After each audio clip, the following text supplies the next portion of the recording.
Yep. Inside, I want to kill myself. We are on an 0-7 run over the last 2 days. After tonight was just complete bullshit. So that's how I'm going to start off this show. Horrible Sunday, 1-5. I don't even know what to tell you about that. I just don't want to do this anymore. I have never seen anything like this, man. With the slump continuing, 2 straight losses, not a good day at all. 0-4. I just have not had a good season, man. What can this slump that I'm on? The slump continues. I've reached a new peak, actually. I'm gonna burn my Bruins hat, man. I don't know what is going on with the Bruins. March 8th, is that what it is? I don't even know. It's March 9th, I think. Who even knows, man? I don't know what day it is anymore. I don't even know what day it is anymore, man. Back with you after the worst day that I could possibly have. Back with you, as I always am. Until I die, at least. 0-2 yesterday, and yesterday did not go well for me. 0-5. The worst month that I've ever had in my 18 years doing this. I don't know what to even tell you about this anymore. What the slump yesterday is. The slump discontinues. The slump continues. Somebody fucking kill me, please. I don't even know what I should do at this point other than potentially end it all.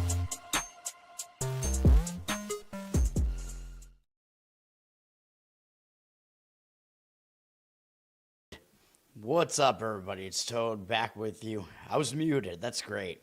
Toadstool Sports, NFL Week 18, man. This is Week 18 is ridiculous. I mean, the way that you basically have to handicap this thing is, I think just by default, like if you don't have a better opinion on a game, you basically should be looking towards playing on the teams that are out of the playoffs. Which actually last week, the teams that were eliminated from the playoffs, I think were 5-1 against the spread. And you can guess who the only one was that didn't cover. That would be also the team that might set a record for being the only team ever to have no interceptions by their defense on the entire season. That is the New York Jets. They were the only team that didn't cover as out of all of the eliminated teams last week. So that is something to look at here, and that is basically what I'm going to do. Like, these aren't going to be my plays, but like one of them might be. Actually, well, I'll talk about it. But when you have games where teams that are going to be in the playoffs are facing teams that are not in the playoffs, I think just by default in this last week, you just want to look to the team that's not going to be in the playoffs because it's their final game. So they're going to show up more often than not, like just because they want to end the season on a good note. It's just kind of a mental thing. And whereas the team that is going to the playoffs, sometimes they won't really have a ton to play for in that final week, and they might already be looking ahead to the playoffs. So playoffs, what? I have to do it, man. Playoffs? Don't talk about it. Playoffs? You kidding me? Playoffs? I just hope we can win a game. Another game. So that would be... that's like the main thing to look at in Week 18, I would say. But I am going to have plays that are kind of based on some other factors here. I am going to give out 3 of them on this show. And we can get right into it, man. I don't want to rant about what just happened now. I mean, I'm pretty pissed about the non-cover by Tampa, which was a dominating game by Tampa. They absolutely should have covered that number. Maybe I'll rant about it in the morning when I go over it today, which was not a great day, obviously. Slight losing day. We recouped some of it, though, with the last couple of plays, which came through. And then, what else was I even going to say? I don't know. And then, the Seahawks were able to... I was correct about that game on the show here, so there was that at least. I actually put both of them in my money pool because I just was trying to figure out, like, besides my 4 plays, what's the other one I'm going to throw in there? The way that the market was shaping up on that it was like a sharp square divide in that game. I was like, I don't really have a better option here, really, that I don't think, because most of these games are chaos. At least that game I thought was a little bit more predictable. So I threw that in there too. So I'm 1-1 in my contest there, in which we had Tampa 2.5, and that still didn't hit. So that's great. But I'm going to wind up in the money. It's just a matter of how deep into the money, and hopefully these plays that I'm going to give out here will get me there, because I think I'm going to have to use all three of these in my pool there, in my contest, because I don't think I have a better option. I mean, these are going to be my plays that I'm giving out, so buckle up, buddy boy, because these are going to be crazy. Like, people are not going to like these at all. They're going to think I'm insane, but that's usually the case. You want to be fading public sentiment in these games like this, so that's where we're going to go. Now, the schedule makers have done an interesting job here, where they have all the games that kind of matter within one division all kind of happen at once. So then they've moved some of the other games. So there's actually a big 4:25 p.m. slate. Like, half the games are being played. 6 games, I think, is what this is. Or maybe even 7 being played in the later slate, which is ridiculous. Yeah, and only, I think, 5 in the earlier slate, Eastern time. It's just the way it works out. But there are going to be some interesting things that happen, where there are some seeding determinations that might happen during the 1 p.m. Really, there's just one. I think that one game in the 4:25 slate might get affected a little bit by the results in these first games, which I'll talk about. But, of course, the NFL tries to avoid that being the case, so that teams, they're all whatever result is going to potentially affect another result. Those games happen at the same time for the most part. All right, let's look at the board here. Now, I'm going to try to go in chronological order. I'm going to go in order of the board, but also chronologically, if that makes sense, because so many of these games have shifted around their time slots. We'll start with Packers-Vikings, which is on the 1 p.m. slate. The Vikings, first of all, I mean, you would think that the public would look at this and just jump in on the Packers here, because, like, how could the Packers be this big of an underdog, right? The Vikings are up from 6.5 to 10.5 here now. The opener at 6.5 was crazy enough, and that was basically just because we knew the Packers are going to be resting everybody. So that's what's going on here. The Packers are locked into the 7 seed in the NFC, so they have nothing to play for here. They can't advance. They can't drop out of the playoffs regardless of what happens, so they're going to rest their guys. Jordan Love probably needs it because he's banged up, but I think that's bad for the Packers. Once playoffs actually start, they're going to have had Love off for like multiple weeks, so I don't love that for the Packers, unfortunately, because I thought the Packers had a legit shot at the NFC Championship this year, and we'll see if that happens. Now, the line moved up 4 additional points here because it was announced that J.J. McCarthy is going to come back for the Vikings. So that throws a little bit of a wrench into this, because initially I was like, oh, Vikings at 6.5. The public is going to think that that's too high and be like, what is going on here? The Vikings, like, how could they be favored like this? And I was going to say you should lay the points with the Vikings. So you see this year after year when you have a team that is going to be in the playoffs. Well, I keep talking about this. This is a team not in the playoffs versus a team that is going to be in the playoffs. It just so happens that the team that's not going to be in the playoffs is a favorite here. But regardless of whether they're a favorite or a dog, I think you do want to look towards that team. Even though with the Vikings, yeah, there's no real value left here. But at 6.5, I was going to say, even though Max Brosmer, probably complete ass, I was still going to say I would probably lean to the Vikings here, because the Packers are really just going to be, they don't have anybody playing in this game, man. The Packers, they don't even have Malik Willis, a quarterback. He looked pretty good last week, but he got hurt, and he's not going to play. So they're down to third-string quarterback Clayton Tune will be playing for the Packers here, and they might be wishing they were singing a different tune. Although, again, this game's not going to matter for the Packers. For the Vikings, I actually think it will matter a little bit, because it's at home. You know, it's the final game. They get a chance to beat the Packers to finish the season. I think the Vikings will show up for it. And the Vikings are 8-8, so I think that is a little bit of a mental motivator, where it's like, well, if you win, you can have a winning season if you win. Green Bay kind of embarrassed them the last time they played them, 23-6 at Lambeau. So Minnesota should win this game. It's just the fact that the line is now 10.5. I just think you can't really do it.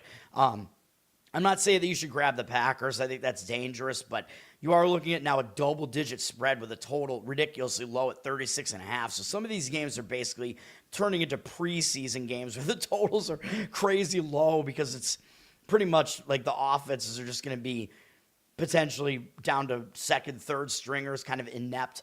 Although the Vikings are basically going to be playing their actual guys here, but the Vikings do have a good defense. McCarthy back, he's better than Brosmer. I mean, we can say that at the very least. The Vikings, I assume they will be trying, but at this point, they have 67% of the tickets on them, which actually really shocks me, and 52% of the cash. Like, do you really think the public is coming in and laying 10.5 with the Vikings, even if they know that the Packers are down to a third-string quarterback? I don't know, man. I'm not sure about that, but I do think that the shift because of McCarthy coming back, maybe that's something that you kind of want to fade because, I always talk about the injured player theory spot where when a star player comes back or a starting quarterback comes back, the line tends to overreact a little bit to it, and you do actually want to fade that, and he has to kind of work his way back, and the team has to readjust to their roles potentially and whatever, so that would be one reason to maybe fade the Packers, but I don't love it at all, and I don't have to worry about it because I'm not going to give out a play on this game. This game is just a disaster. It's a mess. As far as like pick'em purposes, I'm pretty sure on ESPN it's still at like 6.5. So obviously the Vikings have to be the pick there. But at 10.5, it's a little bit difficult to say that you should still lean to the Vikings at that point. Although I think the Vikings will win, and the game could get a little bit out of hand. Next game up, a game where we do have a team that is going to be in the playoffs, and their seeding could change in this game. That is the Houston Texans against my dead Indianapolis Colts here.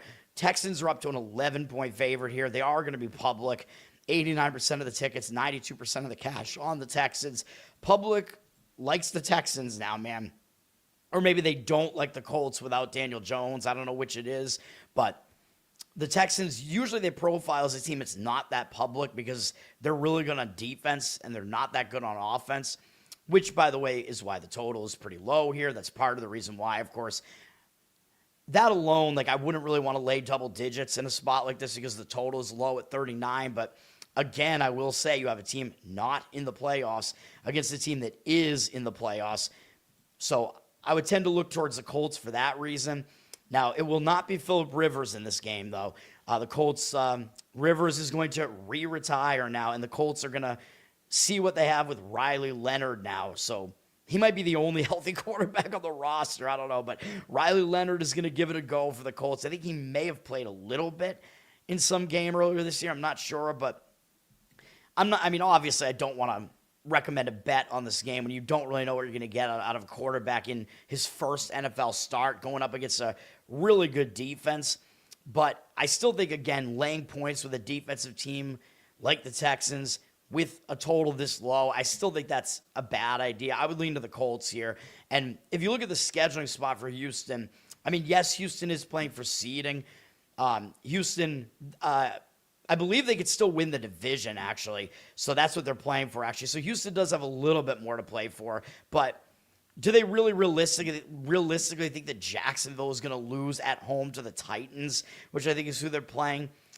Probably not, but there is the chance that I believe if Houston wins, they need to win this game, and they need Jacksonville to lose, and then Houston would actually win the AFC South, but it's highly unlikely, although those two games are going to be being played at the same time. So, yes, Houston does have a reason to play, but I just don't think that's motivation enough. When it comes down to changing your seeding in the playoffs, at least that's not enough of a motivating factor, at least not to lay points.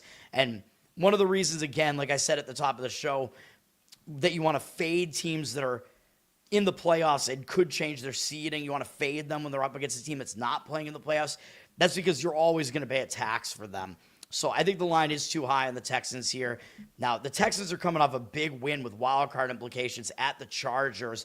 That's a big win, and I think you could definitely make the argument this is a sandwich spot because, well, how could it be a sandwich when it's the last game of the season? Well, that's because they know they're going to be in the playoffs. So regardless of what their matchup is, that's the look ahead. They're looking ahead to the playoffs. They know they're going to be playing next week in some game because they're not going to be the 1 seed. So that is something that they are going to be looking ahead to. And the Texans did win at Indianapolis, so it is one of these second divisional matchups where the road team lost at home in the first game. So I think Indy might want to show up for that reason as well.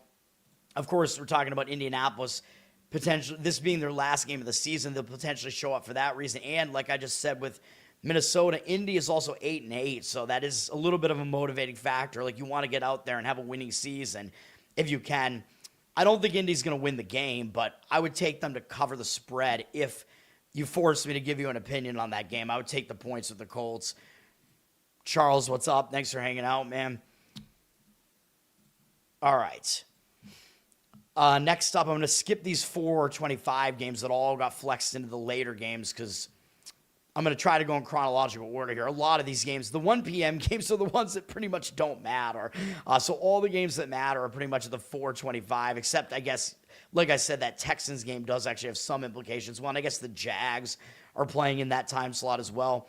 But we do also have Browns-Bengals playing in the 1 p.m. slate as well. Yeah, skip them. This game is in Cincinnati. Bengals are an 8-point favorite, 88% of tickets, 96% of the cash on them. So the money is actually coming in a little bit on the Bengals. In this one, I don't know if I necessarily disagree with that. Normally, yes, I would say the Browns because they are obviously the better defense, and they're getting a lot of points. That is normally the way I would look. Getting points with the better defense, pretty much always the way you want to look. But in this case, both teams are out of the playoffs. Yes, I know it's an Ohio rivalry, whatever. But the Browns are coming off basically their Super Bowl, man. If you remember last week, there was a reason why I gave out the Browns as a play.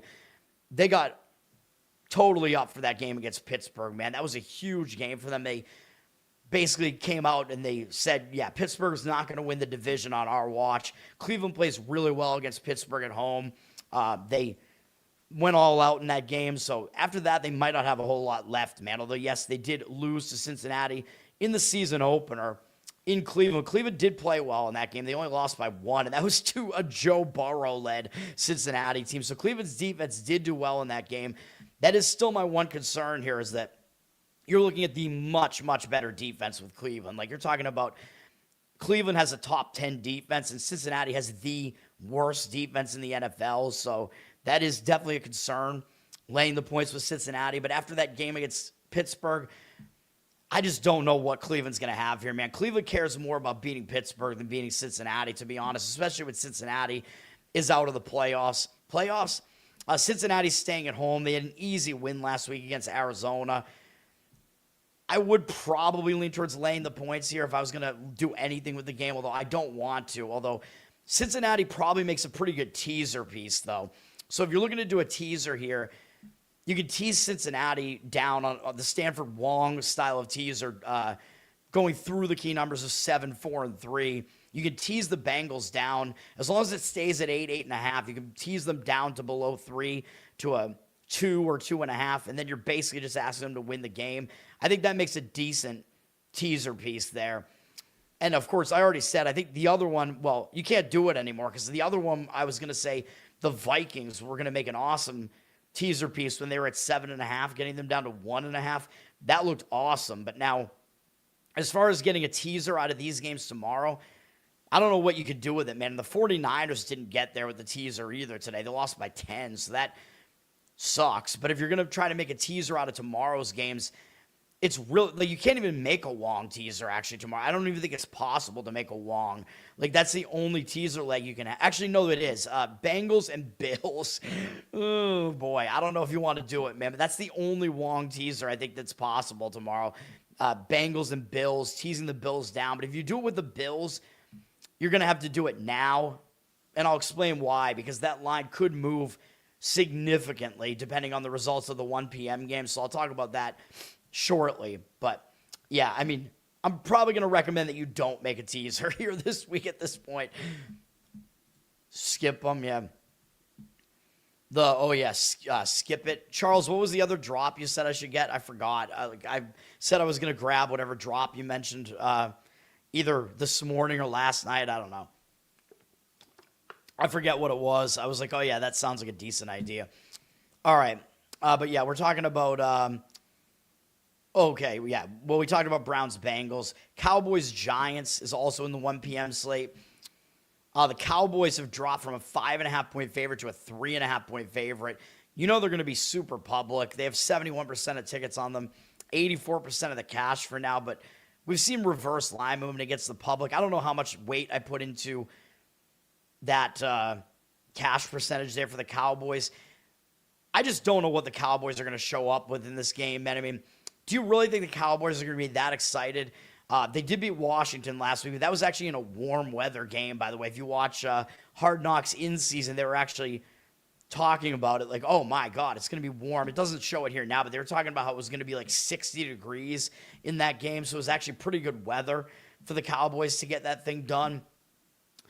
But that was on Christmas as well, by the way. So Dallas is coming off a game where they won on Christmas in primetime. So you could argue this is a letdown spot for the Cowboys here after that. So I do not love the Cowboys here coming off of that. Yes, they have extra time off here, but they look decent on primetime. They got that win in primetime, big Christmas win.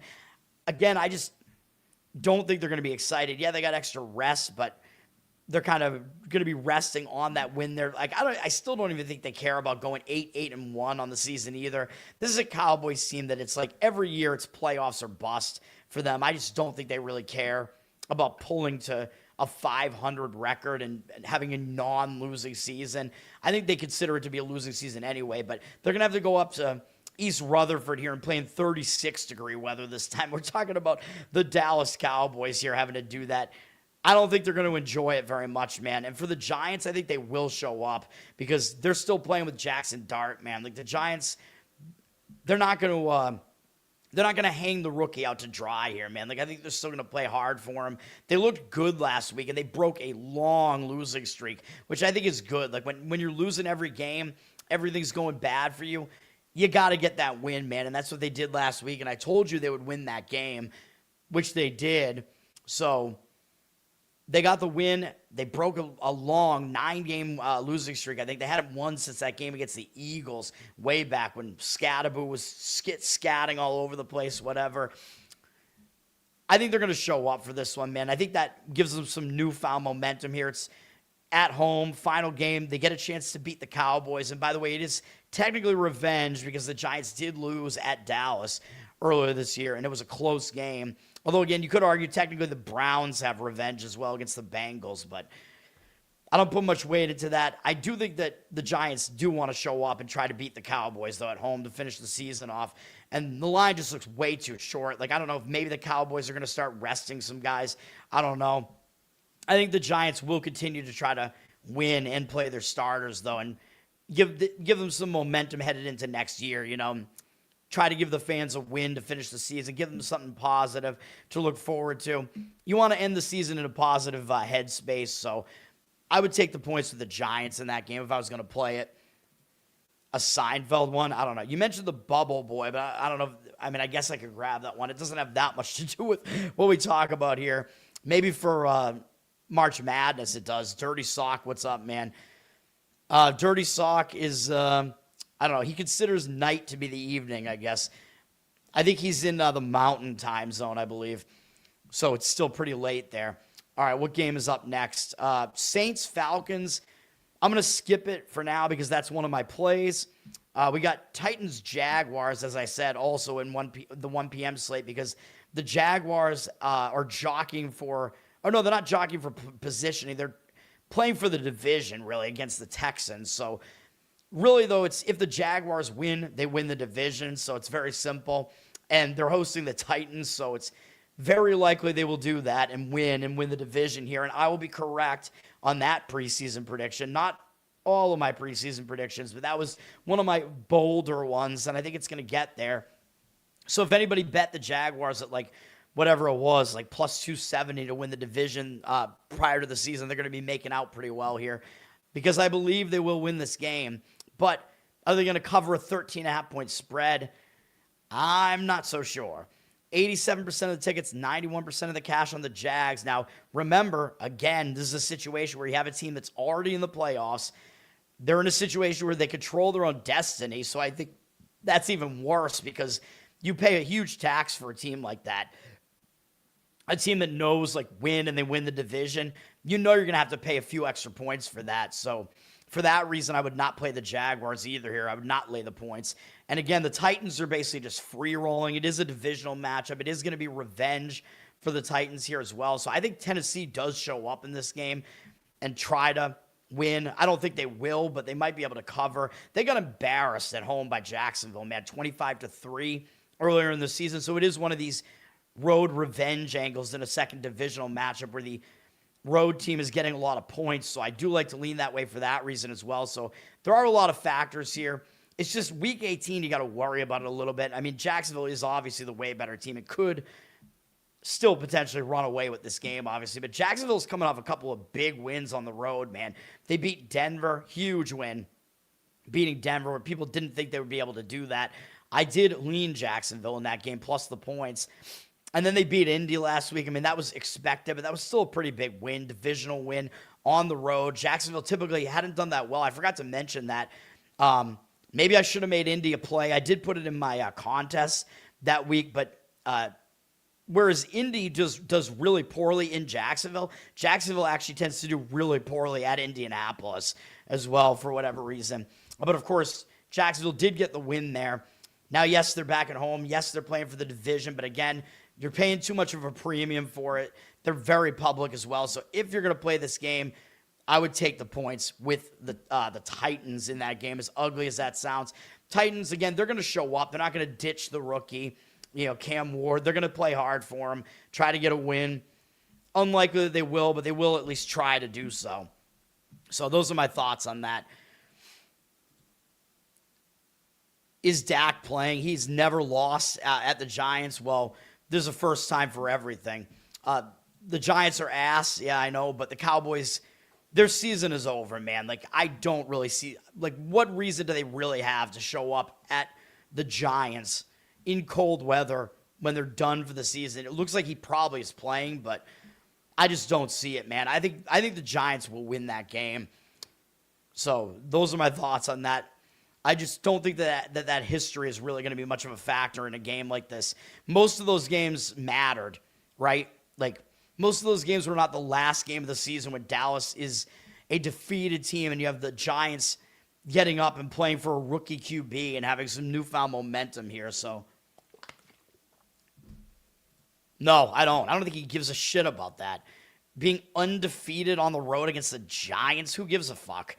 No, I do not think that's a factor whatsoever.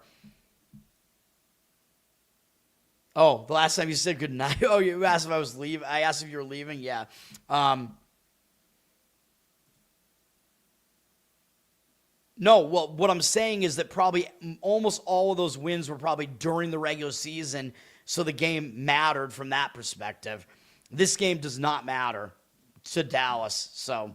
I mean, technically it doesn't matter to the Giants, but I think it matters more to them. Again, I think the Giants win the game outright. That's my opinion on the game. All right, we have, what else do we have here? 1 p.m. we're done, right? So now we have a ton of 4 p.m. games, starting with Dolphins-Patriots. Patriots are up from 9.5 to 11.5 here. 84% of the tickets, 92% of the cash on the Patriots. So they're public, but it looks like some of the money is coming in on the Patriots. This one, it's interesting because, yeah, the Patriots, they already clinched the division. They could get the 1 seed still, but for them to do that, they have to rely on the Broncos losing to a Chargers team that's not playing anybody, so that's highly unlikely. So the Patriots are pretty much locked into the 2 seed here, so they really don't have a ton to play for, but it looks like they are going to show up and play their starters anyway, maybe just so that they can continue momentum at the very least. But again, it's another situation where you have a team that is technically playing for something, probably paying too much of a premium for them, and they're playing against a team that is playing in their last game of the season, the Dolphins. So I would probably take the points of the Dolphins. The Dolphins probably want to show up here. The Dolphins are also in one of those divisional road revenge angles where they lost at home way back in week 2 to New England. Now, the Dolphins are coming off a nice win, though, over Tampa Bay, so I do worry about that fact. They pulled off a nice upset against their in-state rival, I guess, in Tampa Bay, although I think they will focus on New England. Like, they will want to try to do something in a divisional matchup like this. I think New England is a team that they dislike more than Tampa Bay. Like, they don't really care that much about an NFC team, even though they're in Florida. Now, of course, one of the main issues with Miami having to go to New England in the final week is the cold. It is cold up here. It's been snowing. Don't think it's going to be snowing tomorrow, but it will be 32, so it's going to be technically freezing temperatures. Maybe you have to worry a little bit less about that because Tua is not going to be a factor here. And we know Tua has never won a game in freezing temperatures. He's not playing. It's going to be Quinn Ewers here. But Ewers is a guy who played at Texas, man. I think he's from Texas as well, or from the South. So I don't think he's played in freezing temperatures maybe ever. So I don't know how he's going to react to that either. So I do worry, man. Like Miami, they're just a team in general that doesn't play well in freezing temperatures. So I definitely worry about that one. Like this, I'll lean to the Dolphins slightly here because I know that you're paying a premium for the Patriots, and the Patriots are just crushing these bad teams.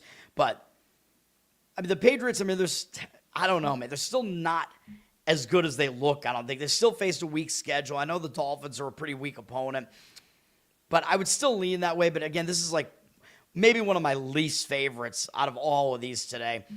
Because or tomorrow, I should say, or it is today technically, because of the cold factor. I think that is actually fairly significant when you're talking about Miami. So those are my thoughts on that one. Chiefs, Raiders, also at 425 here. The Chiefs are a 4.5-point favorite. This is going to be, this is an epic battle, man. This should be the Sunday night game between the quarterback matchup of Oladokun, however you pronounce his name, for the Chiefs, and Kenny Pickett for the Raiders, as Geno Smith will not be playing in this game for the Raiders. I think he's hurt, I guess, or fake hurt. And yeah, Kenny Pickett was horrific in his last game against the Eagles. He can't possibly be that bad in this game, I wouldn't think. And this is a low total of 36. It's going to be ugly. All I hear, though, is people saying, the Raiders, they're going to tank because they want the number one, draft pick or whatever, right? They lost last week, so I think it's still between the Raiders and the Giants for the number one pick. I keep hearing people talking about tanking. That's not a thing, dude. Plus, why do the Giants really care that much about the number one draft pick when they already have their quarterback? They got Jackson Dart. He's going to be the guy. So I'm not buying that. I don't think the Giants are tanking. Obviously, if they were tanking, they would have lost to the Raiders last week. Tanking is not a thing, dude. I'm telling you. Unless guys are, having money on it themselves, betting against themselves, it's against human nature to go out there and tank. So they're not tanking. I think the Raiders are going to show up for their final home game where they get a chance to beat the Chiefs. The Chiefs have been a powerhouse in this division, man. They've won the division every year for 6 straight years.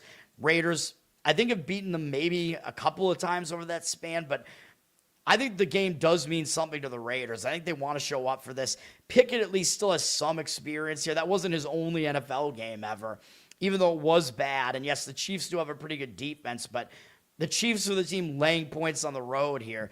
And yes, I know the Raiders don't have a good home field advantage, I know, but I don't know if the Chiefs fan base is going to be that excited to go to this game when, how excited do the Chiefs get at all when they're down to a third-string quarterback? They're extremely disappointed. Most likely they're not making the playoffs. I don't really see them showing up here, man.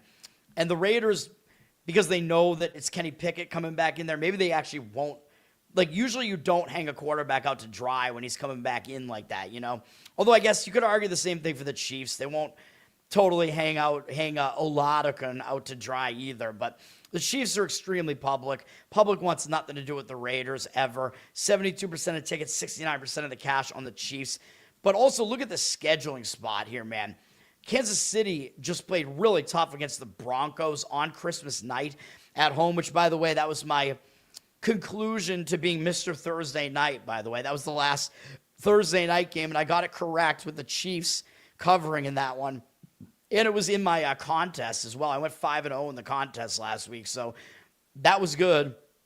And I wound up going, I believe, 13-3-1 on Thursday nights overall. So there you go. And I think only 4-2, I think, in my actual plays, though. But the Chiefs, that was a huge game for them, man. That was their final home game. I think they showed up. They wanted to beat Denver at home on Christmas. They only lost by 7. They played Denver as well. And again, teams that play Denver, they have not done well off of playing Denver because Denver just beats you up physically with that defense. So Kansas City might come into this game a little bit beat up here. So I like the Raiders in this one, man. And the Raiders had that embarrassing loss last week to the Giants. Like I said, No team wants to lose like that. It's like at home, especially 34-10. They have one more chance to redeem themselves. I actually think it was a sandwich spot that they were in last week because they were coming off a physical game themselves against Houston the week before that. And I think they might have been looking ahead to the Chiefs, to be honest. So I think the Raiders show up here. I think it's Raiders or pass in this one. Raiders plus the points. Low total as well. That's what I think about that one. 2019, what season was that? I don't think they were tanking. I think they were just terrible. All right. Either that or there was some like money on it. I don't remember which season that was. But no, tanking is not a thing. I'm telling you that right now. And again, all of that factors into that game. I'm telling you that if you're going to play the Cowboys-Giants game, the Giants are the side in that game. That is what I'm saying. Yes, it's my opinion, but I've been doing this for a long time, man. All right, we got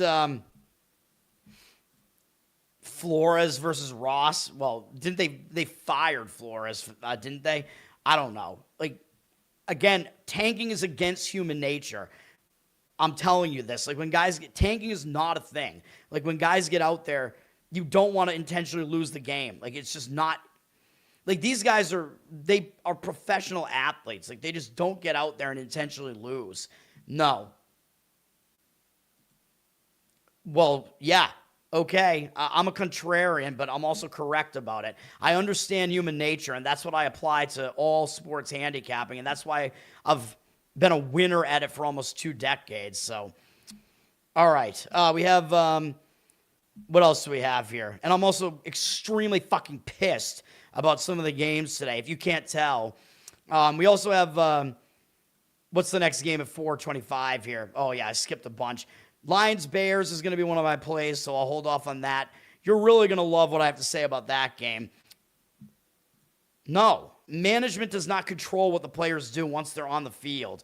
Like, even if management says, hey, guys, go tank, they're just not going to, like, their reaction would be like, fuck you, I'm pretty sure. These guys are still playing for contracts, too.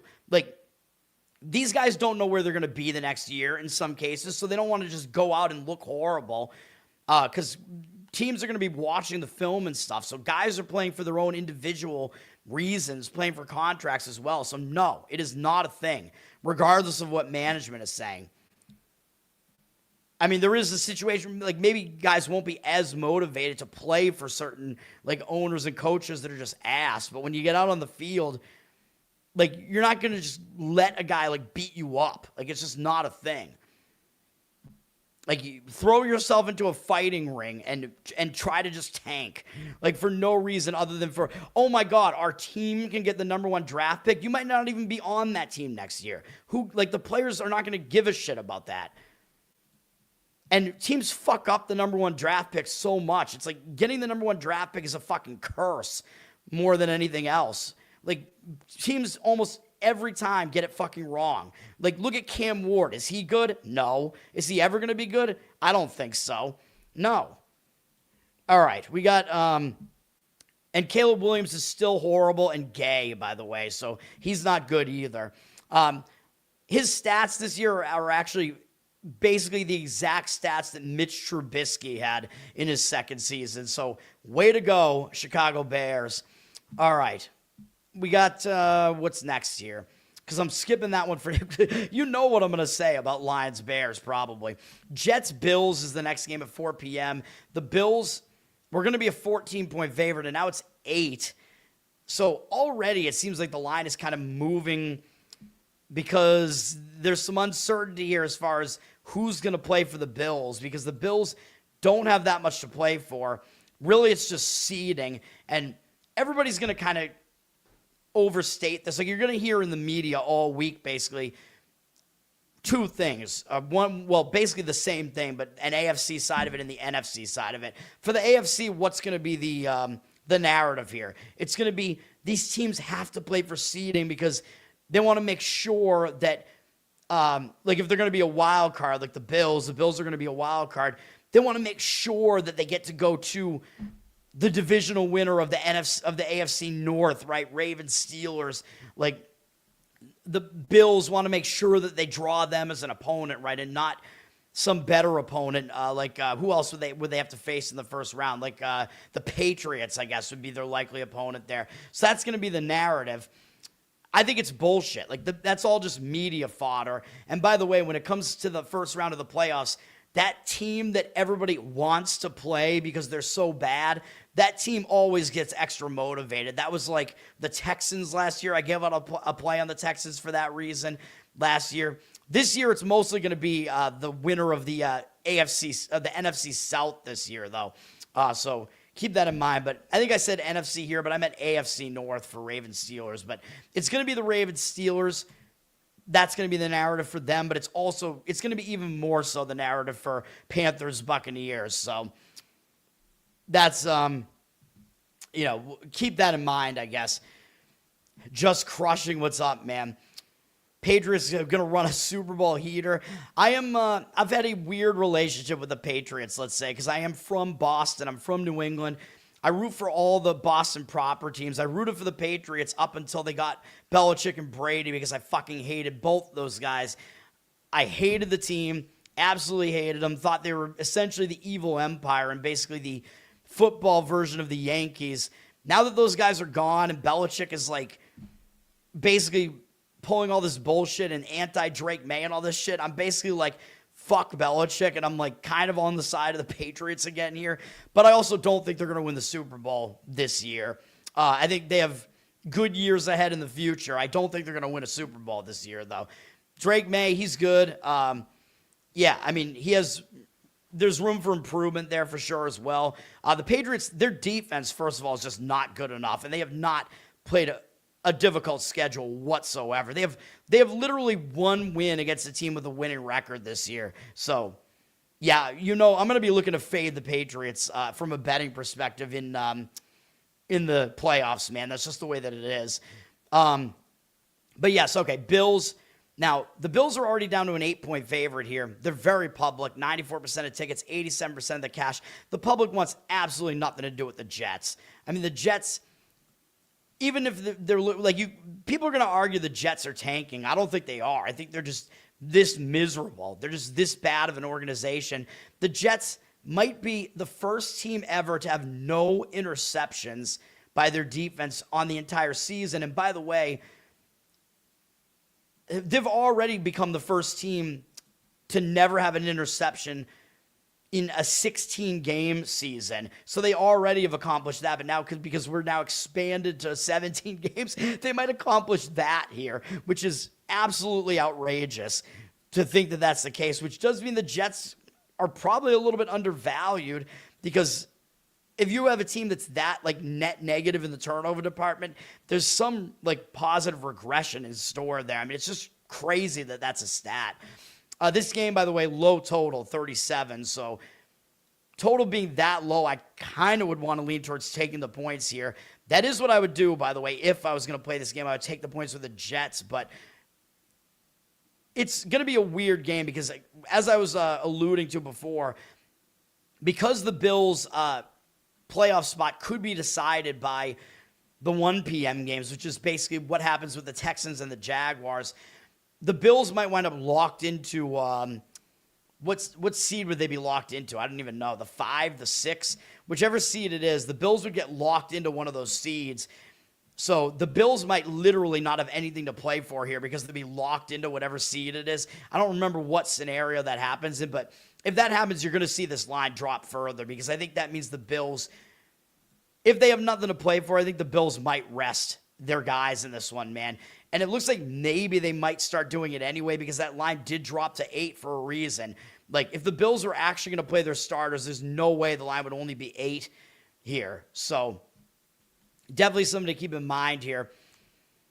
The other thing is the Bills are going to want to continue. Josh Allen, if you remember what they did last year in a similar spot, Josh Allen has this streak going of consecutive games started. So, they don't want him to lose that. So, he will start the game. And you remember the Bills did that last year against the Patriots when the Bills were locked into whatever playoff seed it was. Josh Allen, I think he played like one set of downs, I think maybe, and then he was out of the game. I think they're going to do that again here because obviously they don't want to get him hurt, but They don't want to break his streak, fine. So I think that's what's going to happen here, man. I think Josh Allen will play like the first set of downs, maybe the first series, and then he'll be out of there because they want to make sure they're healthy going into the playoffs. So that's what I'm expecting at this point here from the Bills. And if you remember, they lost to the Patriots in that game last year. So a little bit more of a reason to maybe lean towards the Jets here, but you might see this line drop a little bit further. But yeah, I could see the Jets coming within that number here. And the Jets, earlier in the season, man, they were covering numbers. Like, they actually have been okay against the spread this year. Just recently, they've been really, really trash.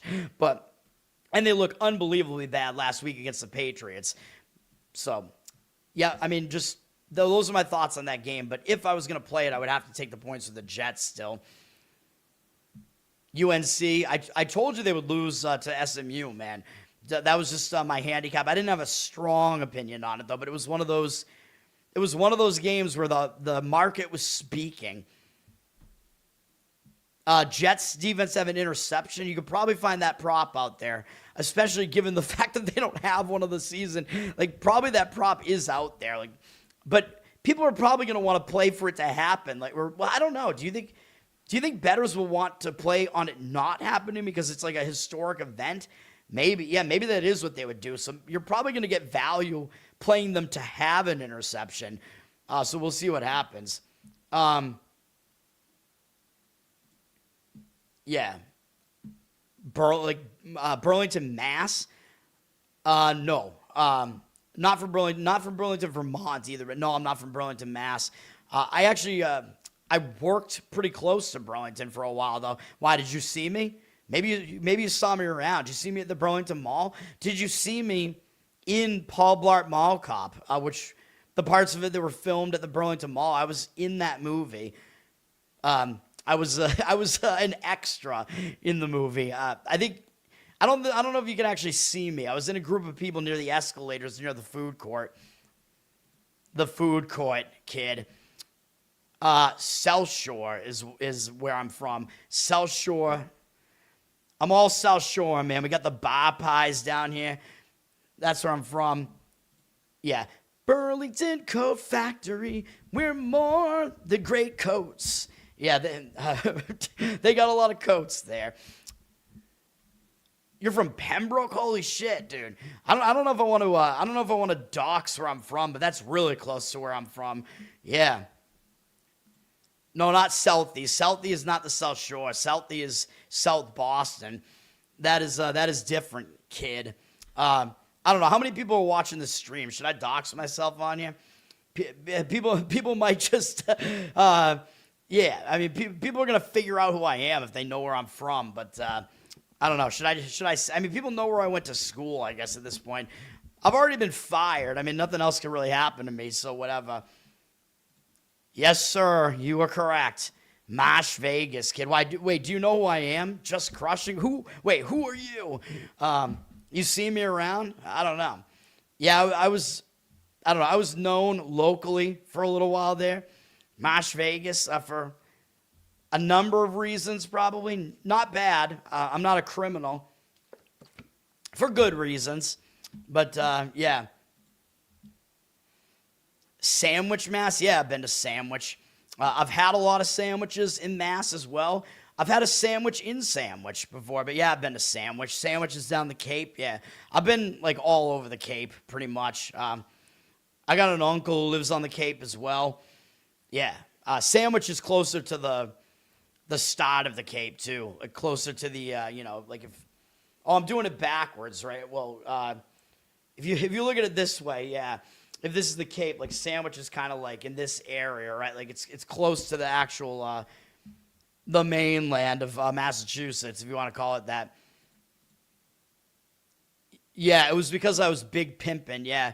There's a prostitution ring, and that's why it's called Mosh Vegas, actually, because of the amount of gambling and prostitution there. So, obviously, that's where I'm from, because I'm a gambler, whatever. Yeah, Cape Cod is the Cape, yeah. It is the Cape. Screw Cape Ann. Cape Cod is the only Cape. Except Cape Cod, when you get all the way down to the tip, it's very gay at the end of the tip in Provincetown. P-Town. P for penis. Yeah, the Ming Dynasty. Yeah, dude, I've done karaoke at the Ming. The Ming is solid. The Ming, they give you some real strong drinks at the Ming, man. The Ming Dynasty, definitely hung out there. Yeah, the place like burned down and then they rebuilt it, which is crazy. Or they didn't have to rebuild the building, but it burned down and then they were able to fix it and like reopen it or whatever. Yeah, Ming Dynasty, it's okay Chinese food, but you're turning me into Boston Toad again here now. Now I got the accent coming back here. That's right, yeah. You banged a Brant Rock chick. Do I know her? I don't know. I might know her. Brant Rock. Yeah, I've hung out in Brant Rock for sure. Yeah, people definitely know who I am. Yeah, I was last there not too long ago. So yeah, Brant Rock. Dude, I've been in some poker games down near Brant Rock as well.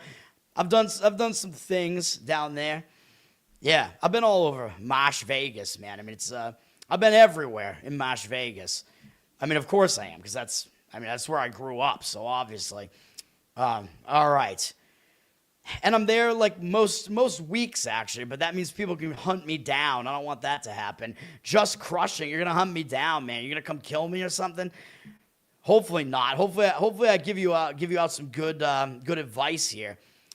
Norwell chicks. I've known some Norwell chicks. They're pretty cool, even though I don't know, some aspects of Norwell, they seem to think that they're kind of high and mighty. I don't know. But, yeah, I don't know. I've known some Norwell chicks. Pretty cool. Yeah. All right. Let's get, oh, man, this video is going to take way longer, man, this stream, because we're getting into, I like it, though. I like talking about it, man. I like interacting with the chat. Thanks for hanging out, guys. All right. What game did I leave off on? I think I talked about the Bills, right? Yeah, that's going to be a weird one. All right. Then we have Redskins, Eagles, also in the 4:25 p.m. slate. And the Eagles are going to be a 13-point favorite here because, of course, keep in mind the Redskins are down to their third-string quarterback here, Josh Johnson, who played last week as well. And he was a bit better last week. He was more serviceable now that he's got some games under his belt again. He's not coming in cold. You know, I mean, he's an old man, but he's been around. He's got experience. He's not going to be intimidated or whatever. So I think I'm fine with Josh Johnson being in there, but the Eagles were going to be a 13-point favorite. But now, of course, the Eagles are nearly locked into whatever seed they're in here. I think they're locked into the 3 seed, I want to say. Something like that. So the Eagles are just not playing their guys, man. That's why it's down to a 4.5-point favorite now. And even all that being said, like, you could argue that's a little bit of an overreaction here, but I probably would still take the points with the Redskins if I was going to play it. Although, of course, you missed the boat with that. If you like the Redskins, you probably could have gotten over a touchdown at the very least. You're not going to get it now. 76% of the tickets, 58% of the cash. So the Eagles are still public, even though, keep in mind, these percentages are across the entire spectrum of lines. So in week 18, you got to worry about that, man. Like, doing the market assessment here, cash percentage versus ticket percentage, that includes everywhere that the number was. So that includes the 13 and the 4.5 and everything in between. So you got to worry about that a little bit. The total's low, 39. So it's expected to be a low-scoring game. And motivationally, I think Washington is going to show up here, man, because it's their final home game. They're going to want to get a win. They're also in a spot where just 2 weeks ago they lost at home to Philadelphia. So they're in a divisional road revenge spot as well. They lost to Philly a couple weeks ago, and that was, I believe that was an isolated game as well, a TV game on like a Friday, it was a Saturday game, right? Yeah, whatever it was. So Washington's probably going to be looking for some redemption here. They want to go out on a good note. They lost again on another isolated game, although they played fairly tough against Dallas.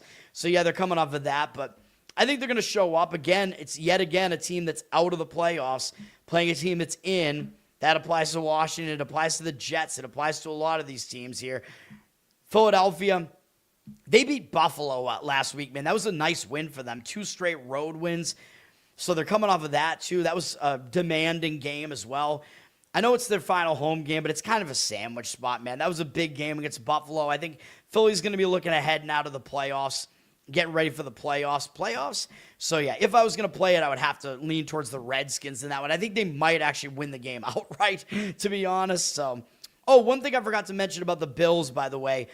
this is the final game, most likely, at Highmark Stadium, because the Bills are moving into their new stadium next year, which luckily it's not going to have a roof on it, so at least there is that, but they're counteracting like the wind and whatever, and it's going to be a heated field, so it's not going to be as awesome in the winter as Highmark Stadium. I keep calling it Orchard Park or whatever. It's not going to be as awesome as this, but usually teams do get up for their final game in a stadium they've been in for so long, so that is another factor here in the Bills game. But if they're going to start resting guys, you got to think they're just not going to really care about it that much, although it is interesting that it is their final home game in that stadium. And a lot of times I do want to play on a team that's in their final home game in a stadium they've been in for so long. Like, I mean, it is a historic event, so we'll see. Maybe the Bills are motivated enough just to try to get that win there. So we'll see. Swayman playing on his head, I think that's a good thing, right? That means that he's making a lot of saves. Frazier Minton, yeah, man. The Bruins, yeah, I think they're going to be good in the future. I wish they were good right now because they were really good not so long ago, and they blew it. You're going to give me a high five. All right, you're not going to treat me like Charlie Kirk. All right, I'm a conservative influencer, man. I'm just not, I'm not high profile enough. I'd probably be worried if I was, because I say some wild shit. All right. What other games did I not talk about yet? All right, we have Cardinals, Rams here. Rams are down from 14 after 13.5 here. 92% of the tickets, 90% of the cash on the Rams. So the public is on the Rams here. You know what I'm going to say. Again, I would fade the Rams here. You got the Cardinals. They're not going to make the playoffs. The Rams will.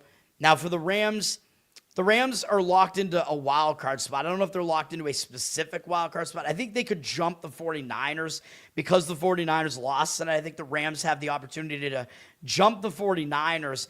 And I guess that's what the fodder is going to be here. That's why the Rams are still a double-digit favorite here, because they're actually going to play to try to win the game, I guess, because, again, the media fodder is going to be the Rams want to, they want to try to make sure that they play Tampa Bay or Carolina, man. Like, that's what they want. So Tampa, Carolina getting hugely insulted, and the Rams, I just don't know that that's really a thing. Like, the media talks about it all the time, but I just don't think these guys really care that much about that. Like, oh, we want to play this specific opponent. I don't think they think about things that way. So you look at this game, I just think the Rams are favored by too many points here. The Rams just played at Arizona not that long ago, and yeah, they blew them out, but the Rams were like an 8-point favorite, and now they're 13.5, maybe 14. You might be able to get 2 touchdowns on this, which would be better, of course, because it's a key number. At home, the line is obviously too high. Like, if the 8 was a correct number at Arizona not that long ago, this line should probably be maybe 12. 14 is just a little bit ridiculous, so you're definitely paying a tax for the Rams here. And I know Arizona has not looked good, but the fact does remain that Arizona, 8 of their losses this year are by 1 score, and 7 of them are by 4 or less. And they're another team that lost at home. We have a ton of these situations this week. They're another team that lost at home in the first of the divisional matchups, and they lost badly. So they're going to be in this kind of road revenge spot here, coming off another embarrassing loss last week. I think Arizona does show up here, man, if they have any pride here. If they're gay, they're going to show up for it, man. And again, the Rams, they might start looking ahead. I know the Rams didn't look good on Monday night. I know they got upset by the Falcons, but I don't know. I think the Rams start looking ahead. I'm not going to say they're going to lose the game outright, because that would be a bit ridiculous, but I would take the points with the Cardinals if I was going to do anything with that game, which I'm not, but Reed Harded, what's up, man? Yes, I know. Dude, they at least won for you because you're a Bucs fan. They didn't cover for me, so I'm fucking pissed about that. Dude, they dominated the game. They had over 100 more yards in the game. They kept getting held to field goals. Their defense was good. And then, yeah, that last field goal would have put them over the spread. It would have covered the game for them regardless. And it gets blocked, a 38-yard field goal. They were, again, in Carolina territory there. And they had that reversal on the previous play, too, where Kate Otten had caught the pass. I don't know if there was enough evidence to overturn that, man. I mean, it looked like he probably had stepped on the out-of-bounds line, but you couldn't tell for sure. I didn't see an angle where you could tell for sure, but they still overturned it. I don't know, man. Yeah, it's Orchard Park. Yeah, always. NHH, that's right, man. Yeah, hell yeah, man. We got a... You're a fan of my work, I see, and dude, we don't have too many people from Massachusetts who are fans of my work. I appreciate it, man. Hell yeah. All right, I'd say we should hang out, but I'm still worried you might kill me. Okay, we do have Chargers Broncos here to finish off the 4 p.m. slate before I give you my best bets, which you're really gonna love, and one of them is in the night game as well. So, this game, the Broncos, we're gonna be a 5.5 point favorite. If the Chargers are playing everybody, obviously they're not. The Chargers, Justin Herbert is already hurt. Justin Herbert. He's been playing with an injured hand, I think, or arm, something like that. So they need to get him some rest. So they are doing that here. So the Chargers, they're just not going to care about the game now. And initially the line moved up to 7.5, but now it looks like the Chargers are not only resting Herbert, but they're just going to rest everybody. It looks like. So the Broncos are up to a 2-touchdown favorite here now. Could be an overreaction. The total's really low at 37.5. I mean, do you really want to lay double digits with a Broncos offense that really is not that great? Probably not, but this game does remind me a lot of, you remember the game last year where the Chiefs were already in the playoffs, and the Chiefs rested everybody, and the Broncos were in the playoffs as well, but the Broncos were going to be a wild card. Actually, yeah, the Broncos were in already, right? I think they were, but they played everybody anyway. You remember that game, right? The Broncos won the game like 40-0, probably, something like that. So this game does remind me of that. So it is possible that happens if the Chargers really just lie down and it just becomes a stupid game where the Broncos just put up points pretty much at will and then everybody just goes home.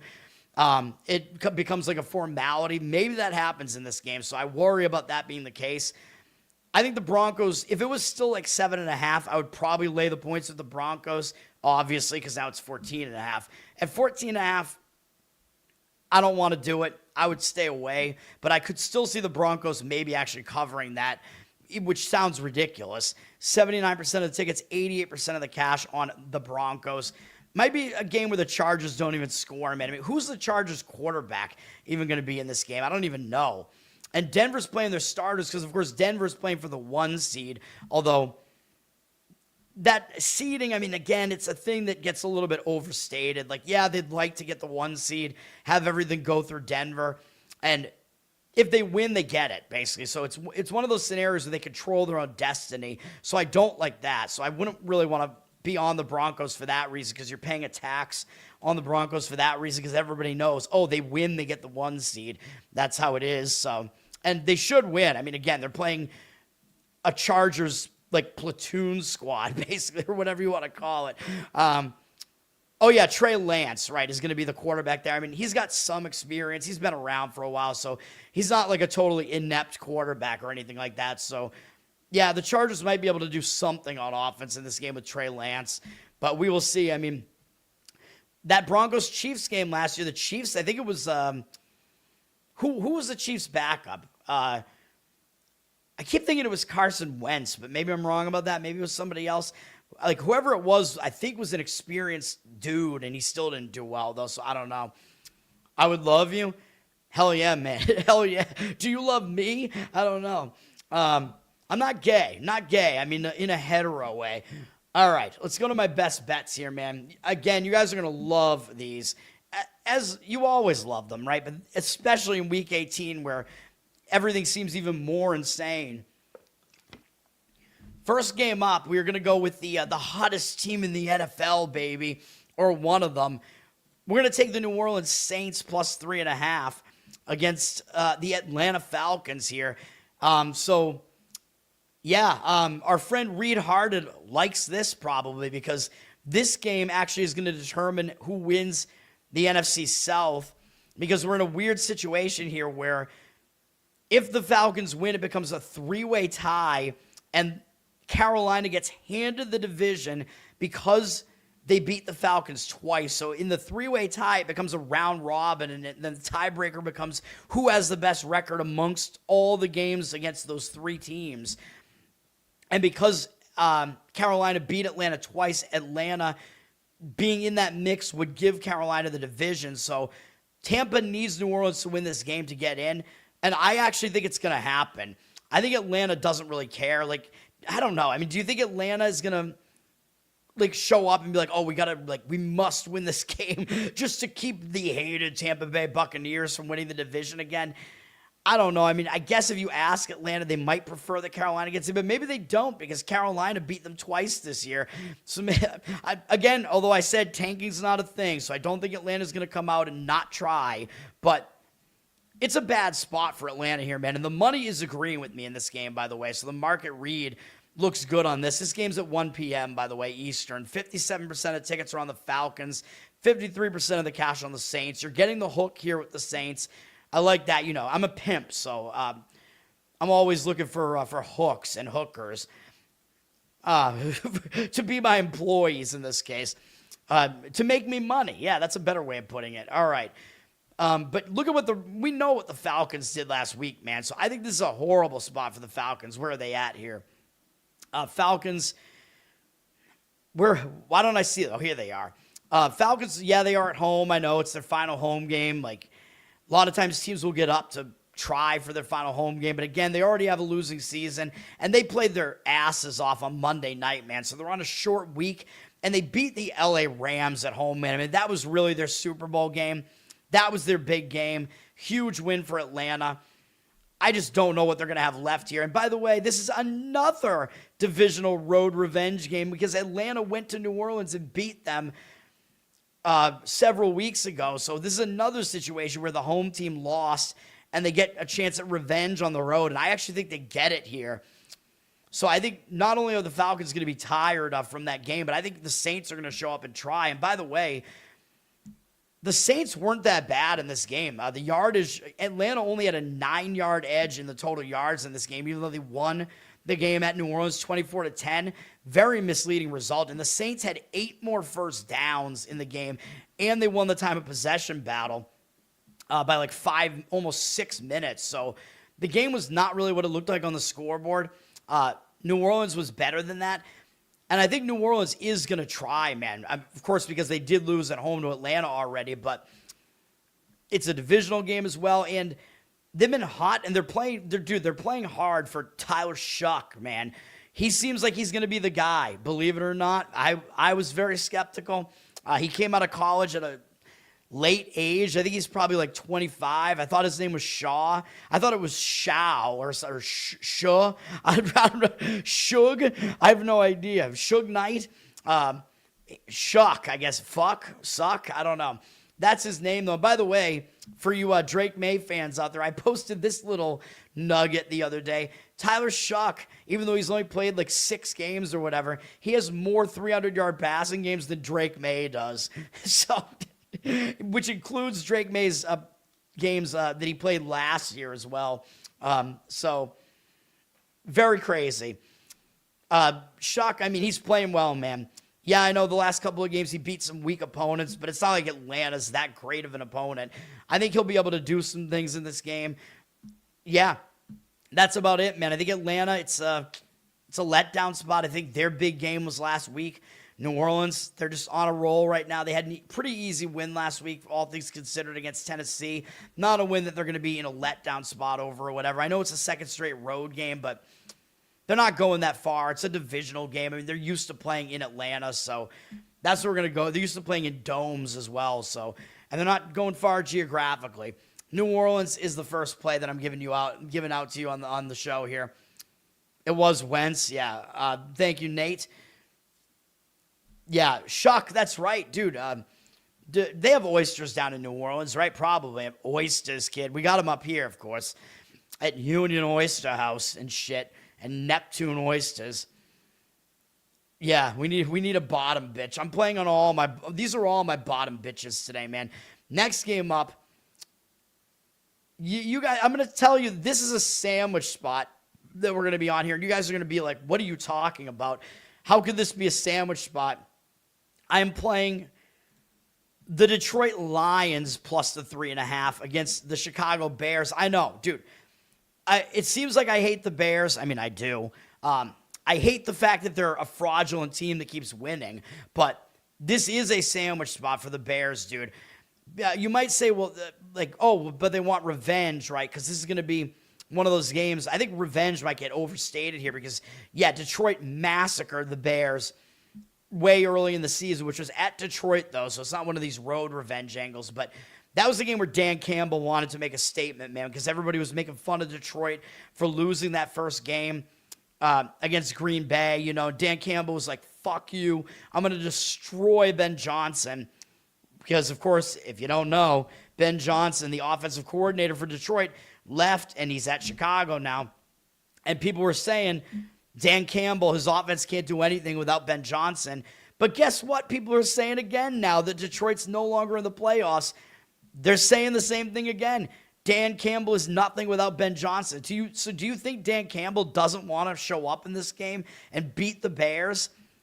I think he does. I think he's going to get his team motivated. He's going to be pissed. You know Dan Campbell. He's the dude that goes for it on every fourth down, and he never rests his players. If you remember last year, they had a literal meaningless game in the last week last year, and Dan Campbell was like, nope, we're playing all our starters. That's what we're doing. So, yeah, he's playing all his starters. There's no question about that.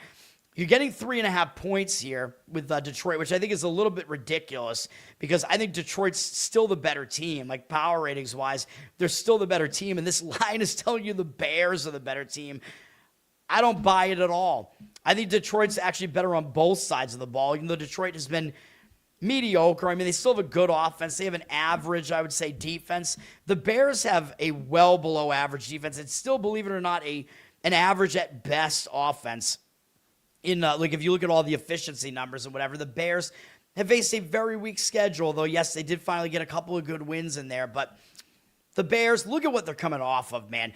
They were in that crazy shootout of a game against San Francisco out on the Pacific Coast on Sunday night, and we got away with that one with San Francisco, man, although if San Francisco hadn't thrown a pick six immediately in that game, I think they would have won the game a little bit more easily, but that game was absolute madness. It was the first NFL game ever where the first 10 possessions of the game, I think, all resulted in touchdowns. That's never happened before. It's absolutely insane. I think there might have been no punts in the game, or at least not until near the very end of the game. Maybe if there even were, I don't know. But that was a huge game for Chicago, man. Going up and down the field with San Francisco, and they were coming off the game against Green Bay where they won and bullshitted their way to a win in that game, as we know, because Green Bay was down to a third-string quarterback and fumbled the ball over. Chicago had to recover an onside kick to even do it.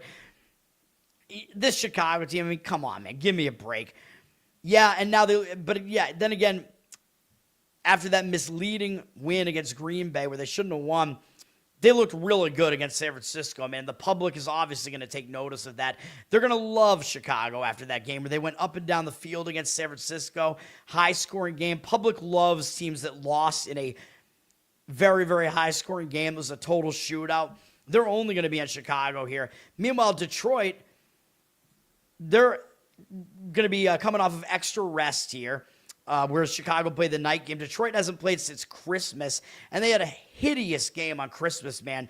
I think Detroit's going to be embarrassed, and they're actually going to show up and be pissed here. Detroit losing 23-10 to the Vikings, unbelievably embarrassing, man. And that was what eliminated Detroit from the playoffs. And even though, yes, I talk about dream crusher scenarios, and a lot of times teams, they're dream crushed, and they will not show up at all in the next game. But again, I don't think that's going to be the case with Dan Campbell and the Lions. I think they're going to be pissed.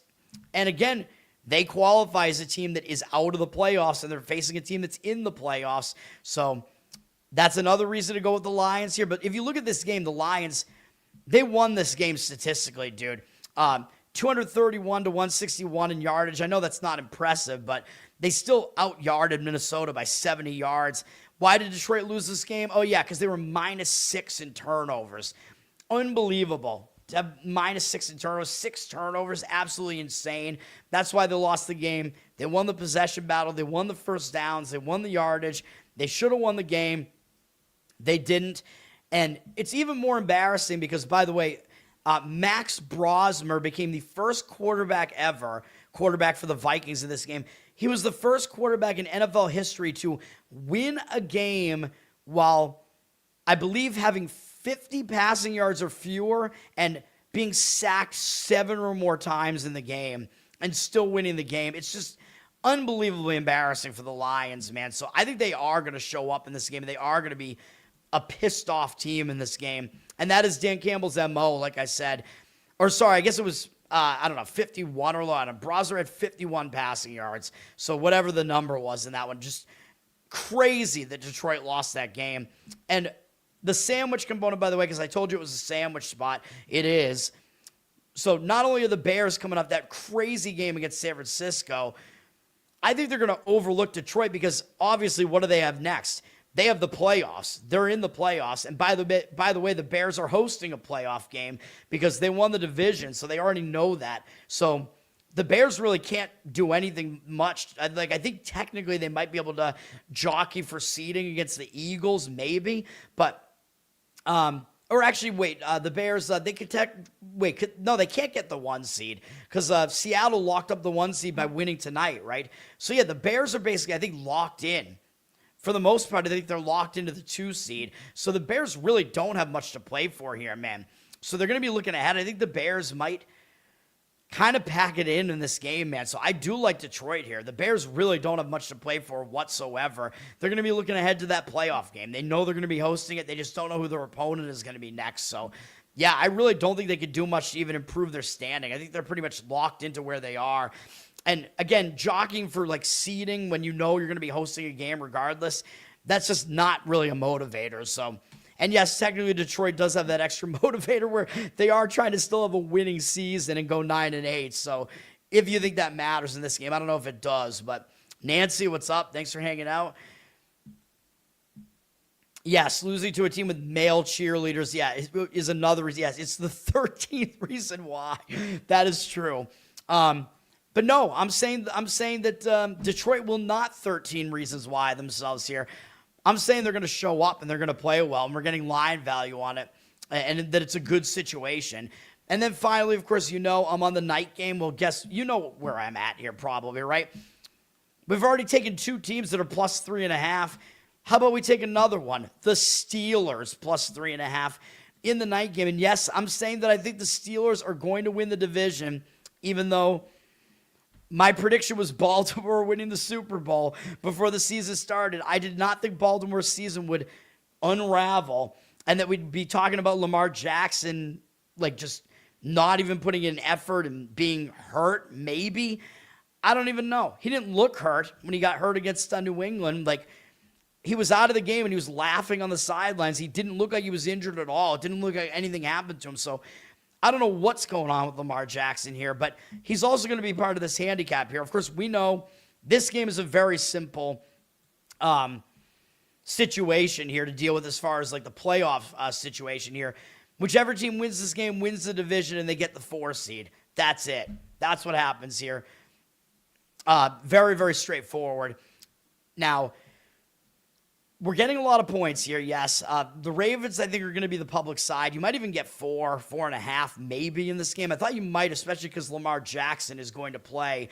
But that announcement didn't seem to do a whole lot to the line, which is kind of interesting. The odds makers are basically telling you there's no drop-off between Lamar Jackson and Tyler Huntley. Very interesting. 52% of the tickets, 60% of the cash on the Ravens. They look public right now, but we're getting points, and Ravens-Steelers, these games are always slugfest, dude. Very few of these games are won by margin by either team, so getting points is good, especially with the home team, and getting the hook, so that looks good. Total is low at 40.5, and yes, I know technically this goes against one of my, not really rules, but one of my handicapping techniques. This is, in fact, a situation where Baltimore is a team that's in road revenge because they did lose at home to Pittsburgh not that long ago, and that was that game where likely had caught the touchdown there. I think he did, and they got screwed out of the game. So, yes, technically Baltimore is in road revenge here, but they're not an underdog. That situation is stronger when the team is a road underdog, I believe. And they're not here. So I think they're laying too many points here. By the way, the Ravens were like a 5.5-point favorite in this game against Pittsburgh at home. Now they're 3.5 on the road. That's crazy. Like 5.5 at home. If you give both these teams maybe 2 for home field, because they both have pretty strong home fields, especially Pittsburgh with the terrible towels and whatever. Like this line should be like 1.5. And the fact that it's 3.5 is ridiculous. So it's actually kind of insane. So I think we're definitely getting line value with Pittsburgh, and a lot of it just has to do with what happened last week.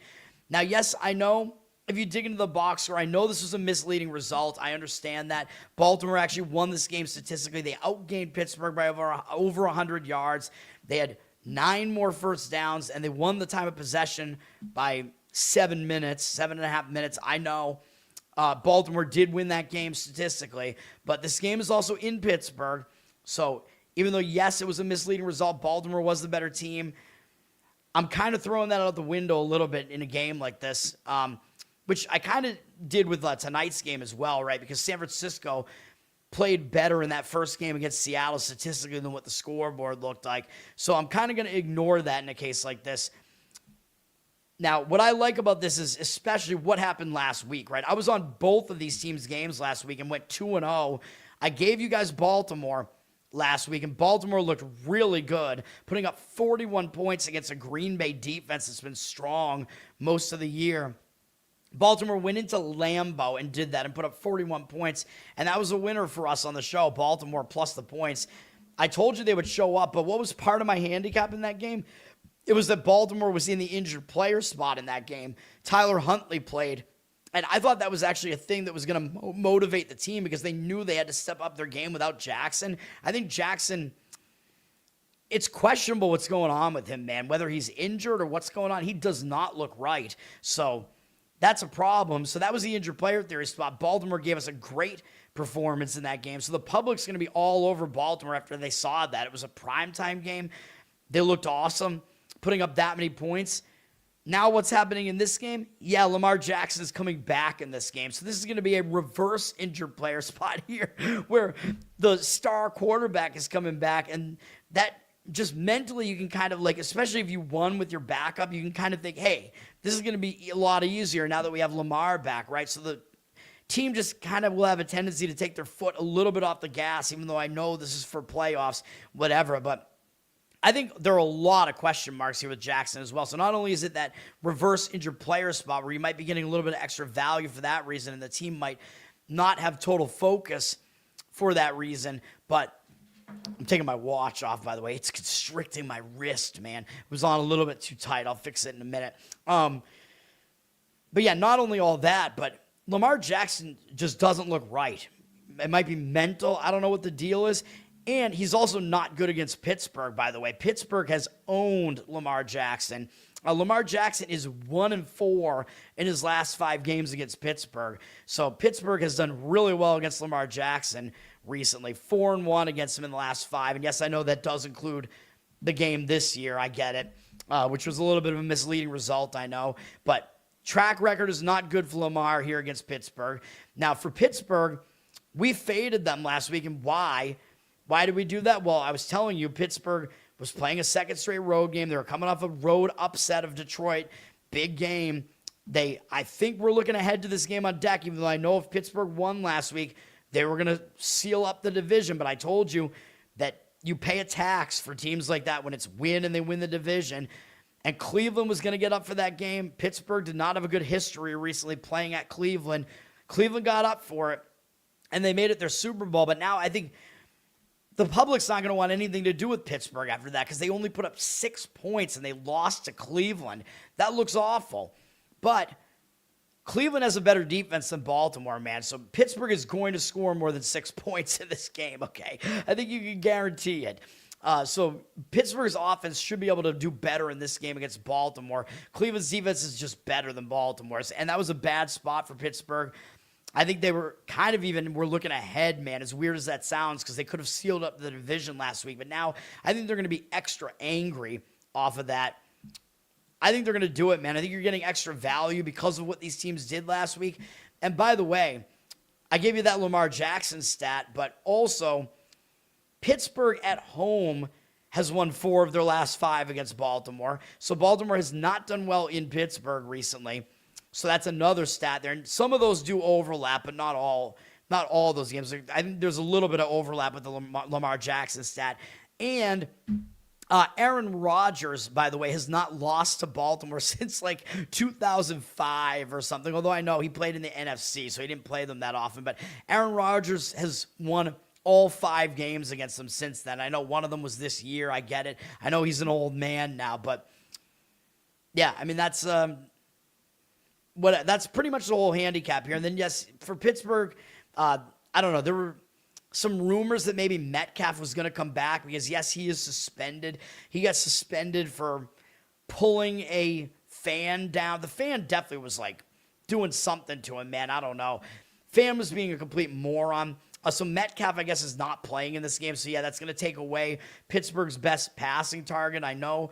But it looks like Pittsburgh is getting back some of the guys on the defensive side of the ball. T.J. Watt is coming back in this game, so that's going to help them. And then I forget who else, but one of their other defensive starters who's been out, I think, is coming back. And T.J. Watt is a complete disruptor, man. So he does matter. Like, he does affect the game. So I think that is definitely a good thing for Pittsburgh. So all those things to consider there. But yes, Metcalf, the fan was stupid, man. Like, yeah, maybe Metcalf shouldn't have yanked the fan down over, but the fan was doing something there. And I don't know. I don't even know. The fan might have thrown something at him. I have no idea. But whatever. I think that's the entire handicap there. That's the night game, by the way. So Pittsburgh plus the points. I think that's it. That's going to do it for the show, man. So the plays are all 3.5-point dogs. New Orleans, Detroit, and Pittsburgh. Obviously, if you can get a better number than that, you can do it. I think I would still go +3 on those as well. Got to get at least 3. Get the key number at the very least. The hook is better, though. Yeah, suck my ass, dude whose name basically has no name. Fuck you. Oh, cool. All right, banned. Eat shit, faggot. Fucking asshole. Hopefully he doesn't get my channel nuked. You guys can go, go fuck with that guy. I'm going to ban everybody who comes in talking shit. All right. Lamar's having breathing problems. Yeah, what's going on with that? I don't know. He's turning into George Floyd. Oh, God. I don't want to get this channel nuked. It's colder in Pittsburgh. It might snow. Yeah, so, yeah, but that... I don't know. The Ravens have the better rushing offense, though, with Derrick Henry, obviously. So, but Pittsburgh is obviously used to playing in an environment like that, and so is Aaron Rodgers because, he played in Green Bay. So, yeah, NFL player would set you up for life. Yeah, that's going to do it. Learn to Toad on Twitter. Learn to Toad on Instagram.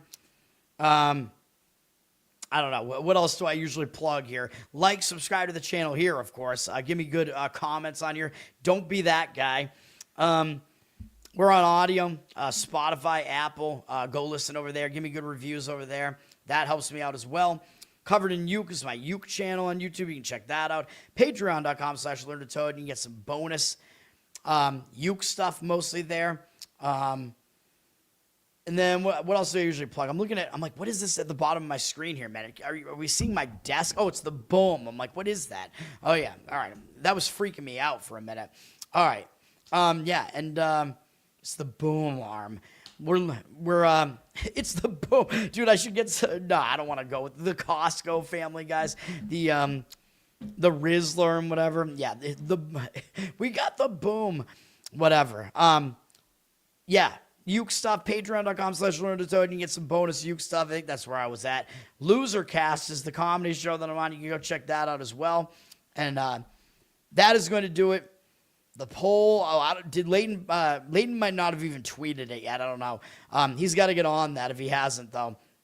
I think Leighton's usually the one that tweets it out. I don't know if there's a Losercast Twitter now. I'm not sure, but go look for all that stuff. That's going to do it.